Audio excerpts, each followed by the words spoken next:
இன்னைக்கு நம்ம சேனலில் பேரி ஜென்கின்ஸ் இயக்கத்தில் தியேட்டர்ஸில் ரிலீஸ் ஆன முஃபாசா தி லயன் கிங் படம் எப்படி இருக்குன்னு பார்ப்போம். நாலாக்கும் சிம்பாக்கும் கியாரான ஒரு குழந்தை பிறக்குது. கியாராட்ட ரஃபிகி தன்னோட தாத்தாவான முஃபாசா எப்படி பிறந்தாரு, எங்கே வளர்ந்தாரு, ஸ்கார் உண்மையிலே யாருன்னு ஃப்ளாஷ்பேக் ஸ்டோரியை நரேட் பண்ணுறாரு. இதான் இந்த படத்தோட ஒன்லைன்.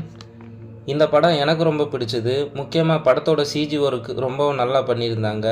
தமிழ் டப்பிங்குமே நல்லா இருந்துச்சு. முஃபாசாக்கு அர்ஜுன் தாஸ் வாய்ஸ் கொடுத்துருக்காரு. டாக்காக்கு அசோக் செல்வன், பூம்பாக்கு ரோபோ சங்கர், டிமான்க்கு சிங்கம் புலி, ரஃபிகிக்கு விடிவி கணேஷ், கிரோஸ்க்கு நாசர் வாய்ஸ் கொடுத்துருக்காங்க. இதனாலவோ என்னவோ டப்பிங்கில் எந்த ஒரு மிஸ்டேக்கும் இல்லை. படத்தோட ரன் டைம் 2 hours. செகண்ட் ஹாஃபில் கொஞ்சம் லேக் இருக்குது. ஆனால் லாஸ்ட் சீனில் ஹைப்பை ஏற்றி அந்த லேகை குறைச்சிட்டாங்க. மியூசிக் அண்ட் பேக்ரவுண்ட் ஸ்கோர் படத்தில் நல்லா இருந்துச்சு. 3D ஒர்க், சிஜி ஒர்க் இது ரெண்டையும் 3D கிளாஸில் பார்க்கும்போது ரொம்பவும் ஃபேண்டஸியாக கலந்து நல்லா இருந்துச்சு. குழந்தைகளுக்கு இந்த படம் கண்டிப்பாக பிடிக்கும்.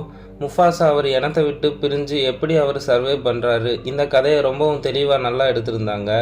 லயன் கிங் அளவு இல்லைனாலும் ஃபேமிலியாக குழந்தைங்களோட என்ஜாய் பண்ணி பார்க்குறதுக்கு ஒரு ஒர்த்தான படம் தான் இந்த முஃபாசா. நான் இந்த படத்துக்கு 3.25 ரேட்டிங் கொடுக்குறேன்.